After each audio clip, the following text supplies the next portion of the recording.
நான் பின்புலத்தில் எங்கள் அப்பா டைரக்டரு, இல்லை எங்கள் அப்பா வந்து ரைட்டரு, இல்லை எங்கள் அப்பா ப்ரொடியூசர்னு ஒருத்தர் வராமல் எனக்கு யாரையுமே சினிமாவில் தெரியாதுங்க. சினிமா தெரியும் அப்படின்னு வந்ததில் நான் ஒரு ஆள், அவர் ஒரு ஆள். ஆரி நல்லா நடிச்சிருக்காரு, ஆரி வந்து நல்லா நடிகர்னு உடனே 10 பேர் தேடி போயிடல.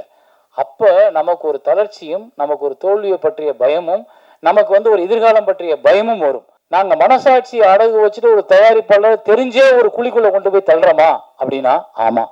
நாங்கள் மனசாட்சி அடகு வச்சுட்டு ஒரு தயாரிப்பாளர் தெரிஞ்சே ஒரு குழிக்குள்ளே கொண்டு போய் தள்ளுறோமா அப்படின்னா ஆமாம், தள்ளுறோம். அது யார் பிழைக்கிறதுக்கு? இங்கே இருக்கிற 120 டெக்னீஷியனும் பொழைச்சிட்டு போயிடுவாங்க. இவங்க யாரும் சம்பளம் வாங்க வேலை பார்க்க போகிறதில்ல. டெக்னீஷியன், சவுண்ட் இன்ஜினியர்லேருந்து ப்ரொடக்ஷன் வரைக்கும் எல்லாரும் காசை கொடுத்தா தான் வேலை. ஆனால் அது எல்லாத்தையும் ஒரு ப்ரொடியூசர் திரும்ப வரும்ன்ற கனவுல கொண்டு வந்து போடும்போது எல்லாம் வாங்கிக்கிட்டு முடிச்சுட்டு நன்றி சார் நன்றி சார்ட்டு போயிடும். அந்த படத்தை வச்சுட்டு ஒரு ப்ரொடியூசர் தனியாக நிற்கிறாரு.